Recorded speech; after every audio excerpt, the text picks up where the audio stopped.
नमस्कार, स्वागत है आप सभी का डीडी न्यूज के स्टार्स बुलेटिन एक्सप्रेस स्टैंडर्ड में, जहां हम आपके लेकर आते हैं खबरें खेल जगत, राजनीति, मनोरंजन, देश और दुनिया के तमाम कोनों से।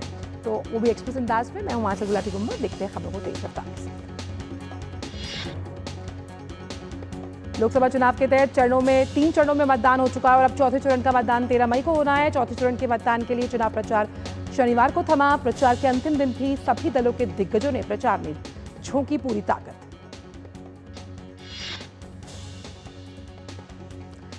13 मई को 9 राज्यों और एक केंद्र शासित प्रदेश की जिन 96 सीटों पर मतदान होना है, उनमें आंध्र प्रदेश की सभी 25 लोकसभा सीटें शामिल। वहीं तेलंगाना की सभी 17 लोकसभा सीटों पर भी इसी चरण में होगा मतदान। उत्तर प्रदेश की 13 सीट, महाराष्ट्र की 11, पश्चिम बंगाल और मध्य प्रदेश की 8 सीट, बिहार की 5 सीट, उड़ीसा और झारखंड की 4 सीट, जम्मू और कश्मीर की और श्रीनगर की सीट पर भी 13 मई को डाले जाएंगे वोट। चौथे चरण में केंद्रीय मंत्री, पूर्व मुख्यमंत्री और विपक्ष के कई दिग्गज नेता चुनावी मैदान में आजमा रहे हैं अपनी किस्मत। केंद्रीय मंत्रियों में खूंटी से अर्जुन मुंडा, बेगूसराय से गिरिराज सिंह, उजियारपुर से नित्यानंद राय, खीरी सीट से अजय मिश्र टेनी, सिकंदराबाद से जी किशन रेड्डी जैसे दिग्गज शामिल। चौथे चरण में उत्तरी विपक्षी दिग्गजों में बहरामपुर में से कांग्रेस के अधीर रंजन चौधरी, कन्नौज से सपा प्रमुख अखिलेश यादव, आसनसोल से अभिनेता और टीएमसी नेता शत्रुघ्न सिन्हा, कृष्णनगर से टीएमसी नेता महुआ मोइत्रा का भी नाम शामिल है। हैदराबाद से एआईएम अध्यक्ष असदुद्दीन ओवैसी, कडप्पा सीट से आंध्र प्रदेश कांग्रेस अध्यक्ष वाईएस शर्मिला रेड्डी, नेल्लौर से वाईएसआरसीपी के वी विजयसाई रेड्डी और रतलाम से कांग्रेस के कांतिलाल भूरिया भी शामिल। चौथे चरण की इन्हीं 96 सीटों पर पिछले आम चुनाव में भाजपा ने शानदार प्रदर्शन करते हुए 42 सीटों पर जीत हासिल की थी, जबकि वाईएसआरसीपी को 22, टीआरएस यानी बीआरएस को 9, कांग्रेस को 6, टीएमसी को 4, टीडीपी को 3 सीटें मिली थी। चौथे चरण की 96 सीटों पर 13 मई को मतदान के साथ ही कुल 543 सीटों में से 389 सीटों पर मतदान पूरा हो जाएगा। साथ ही आंध्र प्रदेश, तेलंगाना और मध्य प्रदेश की सभी सीटों पर मतदान होगा संपन्न। लोकसभा चुनाव के बाकी बचे चरणों के लिए धुआंधार प्रचार जारी। भाजपा के स्टार प्रचारक प्रधानमंत्री भी लगातार चुनावी प्रचार कर रहे हैं। प्रधानमंत्री आज बंगाल और बिहार में चुनावी प्रचार करने वाले हैं। प्रधानमंत्री आज पश्चिम बंगाल में 4 रैलियां करने वाले हैं। प्रधानमंत्री सबसे पहले बैरकपुर में भाजपा प्रत्याशी के समर्थन में रैली को करेंगे संबोधित। प्रधानमंत्री पश्चिम बंगाल के हुगली में जनसभाओं को संबोधित करेंगे। ये जनसभा हुगली के चिंसुरा में आयोजित की जाएगी। प्रधानमंत्री अपनी तीसरी रैली आराम बाग में करेंगे। इसके बाद आखिरी रैली प्रधानमंत्री हावड़ा में करने वाले हैं। पश्चिम बंगाल के बाद प्रधानमंत्री बिहार जाएंगे। प्रधानमंत्री पटना में बीजेपी प्रत्याशी के समर्थन में रोड शो करेंगे। प्रधानमंत्री 2 दिवसीय दौरे पर बिहार में है और दूसरे दिन 13 मई को पटना में सिखों के 10वें गुरु श्री गुरु गोबिंद सिंह जी की जन्मस्थली तख्त श्री हरमंदिर साहब गुरुद्वारा जाएंगे। प्रधानमंत्री की यात्रा को लेकर स्थानीय सिख समुदाय में जबरदस्त उत्साह का माहौल। तख्त श्री पटना साहिब में प्रबंध समिति के अध्यक्ष जगजोत सिंह सोही ने कहा कि प्रधानमंत्री की यात्रा को लेकर हम सभी अति उत्साहित हैं। बीजेपी के वरिष्ठ नेता और केंद्र में मंत्री अमित शाह की आज उत्तर प्रदेश में ताबड़तोड़ 3 रैलियां। अमित शाह कांग्रेस के गढ़ रायबरेली पहुंचेंगे और जनसभा को करेंगे संबोधित। अमित शाह कौशाम्बी लोकसभा क्षेत्र के प्रतापगढ़ में एक जनसभा को संबोधित करने के साथ ही गोंडा लोकसभा क्षेत्र में भी बीजेपी के पक्ष में चुनावी प्रचार करते हुए नजर आएंगे। भाजपा के स्टार प्रचारक और यूपी के मुख्यमंत्री योगी आदित्यनाथ आज अमेठी में जनसभा को करेंगे संबोधित। यहां दूसरी बार बीजेपी की टिकट पर स्मृति ईरानी लड़ रही हैं चुनाव। उनके खिलाफ कांग्रेस पार्टी ने अपने पुराने कार्यकर्ता किशोरी लाल शर्मा पर लगाया दांव। योगी के अमेठी पहुंचने से पहले स्मृति ईरानी ने कहा कि लोग एक बार फिर मोदी सरकार बनाने के लिए उत्साहित है और आज लोग सीएम आदित्यनाथ से सुनेंगे कि वो अगले 5 साल में अमेठी के विकास में कैसे देंगे योगदान। राहुल गांधी द्वारा प्रधानमंत्री को चुनौती देने पर अमेठी से बीजेपी की उम्मीदवार स्मृति ईरानी ने राहुल गांधी पर निशाना साधा। स्मृति ईरानी ने राहुल गांधी से प्रधानमंत्री पद की उम्मीदवारी को लेकर पूछा सवाल। अमेठी में कांग्रेस पार्टी के ऑब्जर्वर अशोक गहलोत ने कहा कि किशोरी लाल शर्मा 40 साल से पार्टी के कार्यकर्ता, वो अकेले ही बीजेपी से निपट लेंगे। राहुल गांधी के अमेठी में प्रचार करने से जुड़े सवाल पर अशोक गहलोत ने कहा कि अमेठी में राहुल गांधी की जरूरत नहीं, लिहाजा पार्टी का यह निर्णय है कि राहुल गांधी वहां क्यों जाएं। कांग्रेस के स्टार प्रचारक राहुल गांधी भर्ती भरोसा विषय पर आज राजधानी दिल्ली में युवाओं से करेंगे बातचीत।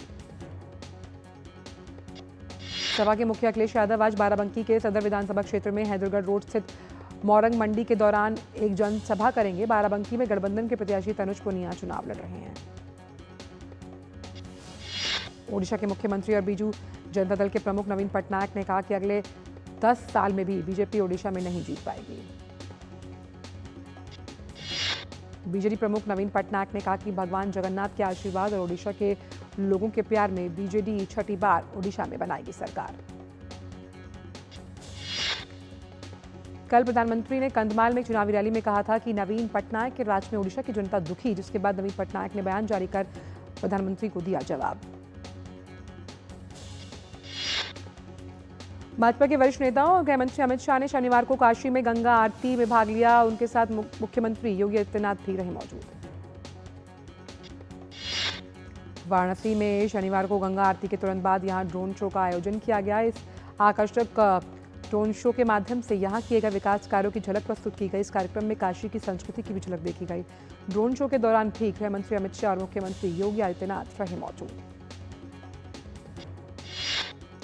उत्तराखंड में स्थित प्रसिद्ध बद्रीनाथ तीर्थ स्थल के कपाट आज श्रद्धालुओं के लिए खोल दिए गए। इस पवित्र तीर्थ स्थल को 15 क्विंटल फूलों से सजाया गया। श्रद्धालुओं के बद्रीनाथ धाम पहुंचने की प्रक्रिया कल से ही शुरू हो गई थी। बद्रीनाथ धाम में श्रद्धालुओं के दर्शन को सुव्यवस्थित बनाने के लिए प्रशासनिक स्तर पर व्यापक प्रबंध किए गए। बद्रीनाथ दर्शन के लिए देश भर से आए भक्तों की भारी भीड़ उमड़ी। बद्रीनाथ धाम के कपाट खुलने के बाद भक्तों ने उत्सव मनाया। उत्तरकाशी पुलिस ने चारधाम यात्रा के दौरान श्री यमुनोत्री धाम आने वाले श्रद्धालुओं से अपील की कि आज भी वो श्री यमुनोत्री धाम पर क्षमता के अनुसार पहले ही कई श्रद्धालु पहुंच चुके हैं। अब और अधिक श्रद्धालुओं को भेजना जोखिम भरा। जो भी श्रद्धालु आज यमुनोत्री धाम पर आने जा रहे हैं उनसे विनम्र अपील कि आज वो यमुनोत्री जी की यात्रा स्थगित करें। अमृतसर के अटारी सीमा सुरक्षा बल का सबसे ऊंचा ध्वज लगाया गया। शाही कला परिसर में एक शानदार समारोह में बीएसएफ के महानिदेशक नितिन अग्रवाल ने 350 फीट का ऊंचा ध्वज फहराया। देश में बीएसएफ का अब तक का सबसे ऊंचा ध्वज है। इस ध्वज की लंबाई 60 फीट और चौड़ाई 40 फीट है।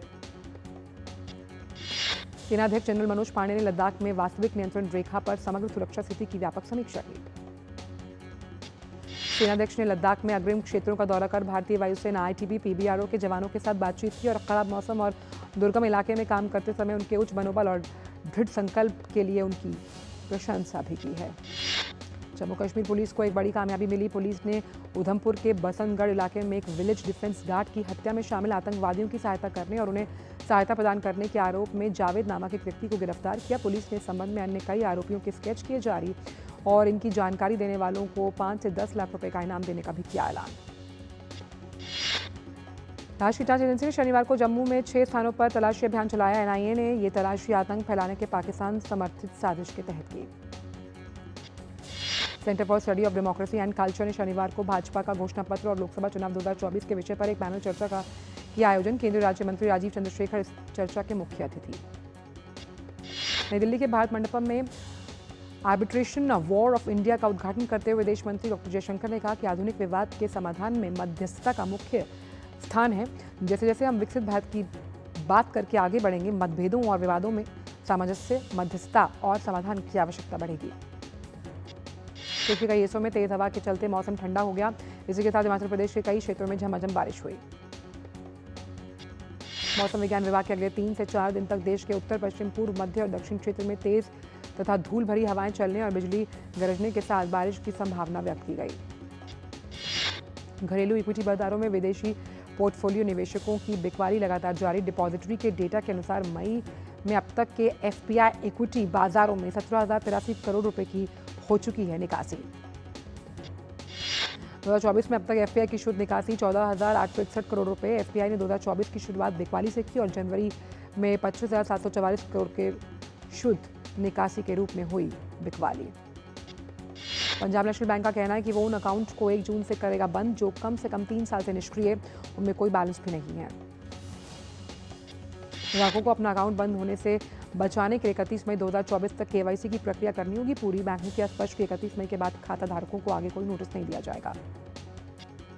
आरबीआई ने आर लक्ष्मी कंठ राव को तत्काल प्रभाव से कार्यकारी निदेशक किया नियुक्त।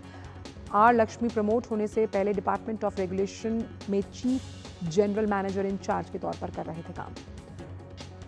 इंडिगो एयरलाइन ने 1 जून से झारखंड के देवघर और बेंगलुरु के बीच सीधी उड़ान शुरू करने की घोषणा की।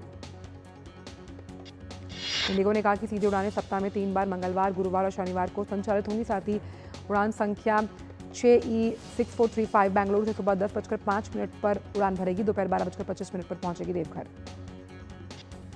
उद्यमी और जयपुर रक्स के निदेशक योगेश चौधरी का फॉर्च्यून इंडिया पत्रिका में देश भर के उदयमान हस्तियों में नाम किया गया शामिल। वक्त एक ब्रेक का।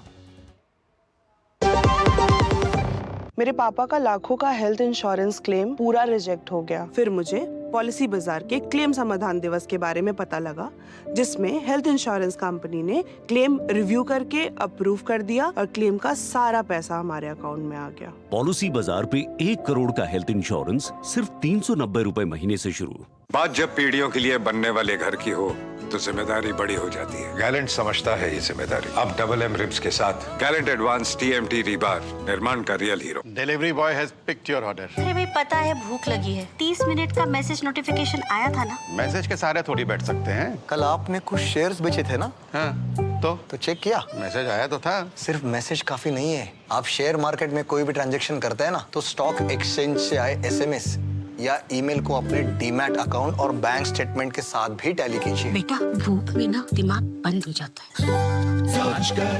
समझ कर इन्वेस्ट कर। ब्रेक के बाद सभी को स्वागत। रुक करते हैं खबरों का एक्सप्रेस अंदाज में। भारतीय कपास संघ ने अनुमान लगाया कि 24 सितंबर को समाप्त होने वाले फसल वर्ष 2023-24 के दौरान कपास निर्यात लगभग 27% बढ़कर 28 लाख गांठ हो जाएगा। JSW स्टील ने बताया कि अप्रैल में उसके कच्चे इस्पात का संचय उत्पादन 21.21 लाख टन के लगभग स्थिर रहा। एडुआ ने रिलायंस कैपिटल के अधिग्रहण के लिए हिंदुजा समूह की company IndusInd international holdings limited की बोली को सशर्त मंजूरी दी। आयशर मोटर्स ने बताया कि मार्च 2024 को समाप्त बीते वित्त वर्ष की चौथी तिमाही के दौरान उसका संचय शुद्ध लाभ 18% बढ़कर 1070 करोड़ रुपए। पाइप बनाने वाली कंपनी फेनोलेक्स इंडस्ट्रीज लिमिटेड ने बताया कि मार्च 2024 तिमाही में उसका एकल शुद्ध लाभ लगभग 2% बढ़कर 161.43 करोड़ रुपए। एयर इंडिया ने बेंगलुरु में रखरखाव सुविधाएं विकसित करने के लिए MIA इंजीनियरिंग कंपनी लिमिटेड को रणनीतिक भागीदार बनाया। एयर इंडिया ने बयान में कहा कि साझेदारी के तहत एयर इंडिया बेंगलुरु में एयर इंडिया की रखरखाव सुविधाओं की योजना, निर्माण, विकास, संचालन के लिए इस कंपनी के साथ मिलकर करेगा काम। रियल एस्टेट डेटा मंच प्रॉप इक्विटी का संचालन करने वाली कंपनी PE एनालिटिक्स लिमिटेड ने बताया कि वित्त वर्ष 2023-24 में उसका शुद्ध लाभ 10% बढ़कर 11 करोड़ के पार। Realty firm Prestige Estates Projects के मुख्य कार्यकारी अधिकारी वेंकट नारायण के ने निजी हितों के आगे बढ़ाने के लिए पद से दिया इस्तीफा। IMF ने माना कि पाकिस्तान को कर्ज चुकाने में करने पड़ रही है बड़ी चुनौतियों का सामना। साथ ही वैश्विक वित्तीय निकाय के नकदी की कमी से जूझ रहे देश की कर्ज चुकाने की क्षमता पर भी उठाया सवाल। इस्लामाबाद ने विस्तारित फंड सुविधा के तहत नए राहत पैकेज का अनुरोध किया। IMF का दल इस अनुरोध पर चर्चा के लिए इस्लामाबाद आया। अमेरिकी कंपनी माइक्रोसॉफ्ट को कोटाना पेटेंट मामले में बड़ा झटका लगा। डेलावेयर कोर्ट ने वर्चुअल असिस्टेंट कोटाना के इस्तेमाल पर माइक्रोसॉफ्ट को पेटेंट मालिक IPA टेक्नोलॉजीज को $24 करोड़ चुकाने का दिया आदेश। डेलावेयर कोर्ट ने माना कि माइक्रोसॉफ्ट ने IPA की तकनीक चुरा कर उसके पेटेंट अधिकार का किया उल्लंघन। कोटाना एक वर्चुअल वॉइस असिस्टेंट है जिसने माइक्रोसॉफ्ट में अगर 2014 की बात की जाए तो उसमें पेश किया गया था। माइक्रोसॉफ्ट के प्रवक्ता ने इस मामले पर कहा कि माइक्रोसॉफ्ट ने IPA का कोई पेटेंट का उल्लंघन नहीं किया, साथ ही वो इस फैसले के खिलाफ करेंगे अपील। प्रमुख कनाडाई तेल शहर के दक्षिण पश्चिम में जंगल की आग हुई नियंत्रण से बाहर। एल्बर्टा के फोर्ट मैकमरे के लिए एक निकासी चेतावनी की गई जारी। एल्बर्टा सरकार ने कहा कि फोर्ट मैकमरे वन क्षेत्र में जंगल की आग का खतरा अधिक। इससे पहले 2016 में फोर्ट मैकमरे में जंगल की आग ने 90,000 से अधिक निवासियों को निकलने पर किया मजबूर। तेल शहर के जंगल में लगी आग की वजह से 8 अग्निशामकों की मृत्यु हुई। 2,30,000 लोगों को उनके घरों से निकाला गया। भारत और फ्रांस रक्षा संबंधों को और मजबूत करने के लिए 13 से 26 मई तक मेघालय के उमरोई क्षेत्र में संयुक्त सैन्य अभ्यास शक्ति के 7वें संस्करण का करेंगे आयोजन। भारतीय सेना ने कहा कि इस अभ्यास का उद्देश्य उप पारंपरिक परिदृश्य में मल्टी डोमेन ऑपरेशन करने के लिए दोनों पक्षों की संयुक्त सैन्य क्षमता को बढ़ाना। फिलीपींस ने कहा कि उसने दक्षिण चीन सागर में एक विवादित क्षेत्र के लिए जहाज तैनात किए। उसने आरोप लगाया कि चीन एक कृत्रिम द्वीप का निर्माण कर रहा है। राष्ट्रपति कार्यालय ने कहा कि चीन की कथित अवैध गतिविधियों पर नजर रखने के लिए जहाज भेजा गया। कार्यालय की ओर से कहा गया कि 2 अन्य जहाज क्षेत्र में बारी बारी से तैनाती में थे। यूरोपीय संघ के प्रमुख चार्ल्स मिशेल ने कहा कि गाजा पट्टी के दक्षिणी शहर रफा में फंसे फिलिस्तीनी नागरिकों को इजरायल का निकासी का आदेश अस्वीकार्य। चार्ल्स मिशेल ने कहा कि इजरायल सरकार से अंतर्राष्ट्रीय कानूनों का सम्मान करने और रफा में जमीनी अभियान न करने का वो आग्रह करते हैं। पाकिस्तान के राष्ट्रपति आसिफ अली जरदारी को कथित भ्रष्टाचार के 2 राष्ट्र प्रमुख के रूप में आयोजन से मिली छूट। आसिफ अली जरदारी को पाक लेन और तोशखाना मामले में राहत मिली। पाक लेन मामले में जरदारी पर 2008 से 2013 तक अपने पहले कार्यकाल के दौरान अधिकारियों में साठगांठ करने का आरोप है। आईपीएल में आज 2 अहम मुकाबले खेले जाएंगे। दिन के पहले मैच में चेन्नई सुपर किंग्स और राजस्थान रॉयल्स की टीम आमने सामने। वहीं आईपीएल में आज दूसरा मुकाबला रॉयल चैलेंजर्स बेंगलुरु और दिल्ली कैपिटल्स के बीच। दिल्ली कैपिटल्स के कप्तान ऋषभ पंत रविवार को रॉयल चैलेंजर्स बेंगलुरु के खिलाफ होने वाले अहम मैच में नहीं खेलेंगे। राजस्थान रॉयल्स के खिलाफ डीसी का ओवर रेट स्लो था, जिसके चलते कप्तान ऋषभ पंत को एक मैच के लिए सस्पेंड किया गया। आईपीएल में कल खेले गए मुकाबले में कोलकाता नाइट राइडर्स ने मुंबई इंडियंस को 18 रन से हराया। बारिश बाधित मुकाबले में कोलकाता ने 16 ओवर के मैच में मुंबई को जीत के लिए 158 रन का लक्ष्य दिया। मुंबई की टीम 16 ओवर में 8 विकेट खोकर 139 रन ही बना पाई और मैच गंवा दिया। मुंबई पर जीत के साथ ही कोलकाता नाइट राइडर्स आईपीएल 2024 के प्लेऑफ में पहुंचने वाली पहली टीम। केकेआर के लिए वेंकटेश अय्यर ने 21 गेंदों पर 6 चौके 2 छक्कों की मदद से बनाए 42 रन। नीतीश राणा ने 33 रन की पारी खेली। जेम्स एंडरसन ने घोषणा की कि वो वेस्टइंडीज के खिलाफ लॉर्ड्स में होने वाले टेस्ट के बाद रिटायर हो जाएंगे। एंडरसन ने कुल 700 विकेट लिए, जो टेस्ट क्रिकेट के इतिहास में किसी भी तेज गेंदबाज द्वारा लिए गए सर्वाधिक विकेट है। भारत के युवा पहलवान अमन सहरावत ने पेरिस ओलंपिक 2024 के लिए क्वालिफाई किया। ओलंपिक क्वालिफिकेशन के फ्री स्टाइल के 57 किलोग्राम वर्ग में अमन ने यूक्रेन के एंड्री यातासेंको को हराकर कुश्ती में भारत को पहला ओलंपिक कोटा दिलाया। पहली बार ओलंपिक में भारत की 5 महिला पहलवान हिस्सा लेंगी। निशा दहिया ने भारत के लिए 5वां कोटा किया हासिल। पूर्व यूएस ओपन चैंपियन ऑस्ट्रेलिया के टेनिस खिलाड़ी डोमिनिक थीम 2024 सीजन के अंत में होंगे रिटायर। 30 वर्षीय थीम पिछले कुछ समय से कलाई की चोट से जूझ रहे हैं। सर्बिया के स्टार टेनिस खिलाड़ी नोवाक जोकोविच ने इटालियन ओपन के दूसरे दौर में कोर्ट पर उतरने की कर ली है तैयारी। शुरुआती मैच में जोकोविच ने फ्रेंच खिलाड़ी को हराया। इटालियन ओपन के दूसरे दौर में अमेरिका के टेलर फ्रिट्ज आज अपने हमवतन कोर्डा में भिड़ेंगे। पहले दौर में फ्रिट्ज ने इटली के फैबियो फोग्रीनी को हराया था। फ्रेंच फुटबॉल के स्टार किलियन एम्बापे ने सोशल मीडिया पर एक वीडियो पोस्ट कर जानकारी दी कि वो कुछ हफ्तों में पीएसजी को छोड़ेंगे। मीडिया में पहले ही अटकलें लगाई जा रही थी कि एम्बापे रियल मैड्रिड जाने वाले हैं। चेल्सी के मैनेजर मार्सियो पोचेटिनो ने कहा कि अगर वो इस सीजन के अंत में चेल्सी को छोड़ते हैं तो दुनिया का अंत नहीं होगा। ये सीजन चेल्सी के लिए काफी उतार चढ़ाव बड़ा रहा। मैन सिटी के मैनेजर पेप ग्वार्डियोला ने कहा कि ईपीएल में इस सीजन में उनकी टीम की सबसे कड़ी प्रतिद्वंदी आर्सेनल शानदार खेल दिखा रही है। डिफेंडिंग चैंपियन सिटी अंक तालिका में आर्सेनल से 1 अंक पीछे, हालांकि उन्होंने 1 मैच कम खेला। ओलंपिक शुरू होने में कुछ ही समय बाकी बचा, लेकिन ब्राजील में रोइंग टीम के सदस्य ओलंपिक की तैयारी छोड़कर बाढ़ पीड़ितों की मदद कर रहे हैं। बाढ़ के चलते इन खिलाड़ियों की ओलंपिक तैयारियों पर भी पड़ा असर। करीना कपूर को मध्य प्रदेश हाईकोर्ट से मिला notice. Kareena Kapoor Khan pregnancy bible the ultimate manual for moms to be नाम की किताब को लेकर फंसी विवाद में, जिसमें उन्होंने बाइबल शब्द का किया इस्तेमाल। शेट्टी अपने परिवार संग केदारनाथ धाम और मां वैष्णो देवी के दरबार दर्शन करने पहुंची। बॉलीवुड एक्ट्रेस शमिता शेट्टी ने अपने इंस्टाग्राम वीडियो पर इमेज की शेयर, जिसकी वजह से परिवार बहुत खुश नजर आ रहा है। सोशल मीडिया पर इस वक्त दिग्गज क्रिकेटर विराट कोहली की वाइफ अनुष्का शर्मा और MS धोनी की पत्नी साक्षी धोनी की बचपन की कुछ तस्वीरें हुई वायरल। एक तस्वीर में अनुष्का और साक्षी एक साथ नजर आ रही हैं। मिस यूएसए नोएला वॉयगट और miss teen USA Uma Sofia Srivastava ने अपने अपने खिताब लौटाए। सोफिया और नोएलिया वॉयगट ने इंस्टाग्राम पर पोस्ट कर खिताब लौटाने की घोषणा की। उमा सोफिया ने अपने इंस्टाग्राम पोस्ट में कहा कि उन्हें लगता है कि उन्हें व्यक्तिगत मूल्य के साथ साथ अब संगठन की दिशा के साथ पूरी तरह से वो मेल नहीं खाते। नोएलिया वॉयगेट ने मानसिक स्वास्थ्य का हवाला देते हुए मिस यूएसए का खिताब लौटाया। दिग्गज एक्ट्रेस मीनाक्षी शेषाद्री ने सुपरस्टार सिंगर 3 के सेट पर अपने बचपन के दिनों को याद करते हुए कहा कि वे महज 3 साल की उम्र में म्यूजिक और डांस से जुड़ गई थी। जानवी कपूर ने इंस्टाग्राम पर तस्वीरों और वीडियो की एक सीरीज पोस्ट की जिसमें वो अपने पालतू डॉगी सैतामा के साथ पोस्ट देती नजर आईं। 28 जून को अपनी रिलीज से पहले असम में बनी हिंदी फीचर फिल्म कुकी की कान फिल्म फेस्टिवल 2024 में होगी स्क्रीनिंग। फिल्म श्रीकांत फिल्म को लेकर क्रिटिक्स और ऑडियंस की तरफ से पॉजिटिव रिस्पांस। फिल्म ने तीसरे दिन 6 करोड़ से ज्यादा का कलेक्शन किया। अपनी मां के साथ स्पेशल बॉन्ड पर बात करते हुए एक्ट्रेस निकिया हाजी ने कहा कि वो अपनी जिंदगी में सबसे ज्यादा भरोसा उन पर करती हैं और उनके लिए वो एक चट्टान की तरह हैं। एक्सप्रेस 100 में इतना ही। दीजिए इजाजत। नमस्कार।